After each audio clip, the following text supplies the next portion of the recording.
Aku dah buat macam-macam. Aku dah buat segala-galanya. Tapi dia tak pandang pun. Sikit pun tak aku dihargai. Jangan risau. Orang yang tepat akan datang pada waktu yang tepat. Kita akan dihargai pada tempat yang kita akan dihargai.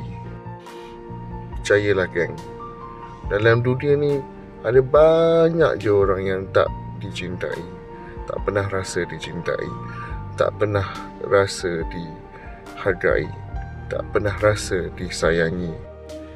Dan kadang-kadang kita bagi benda kecil je, aiskrim je, itu je pun dah cukup memberi makna yang sangat besar kepada orang tu.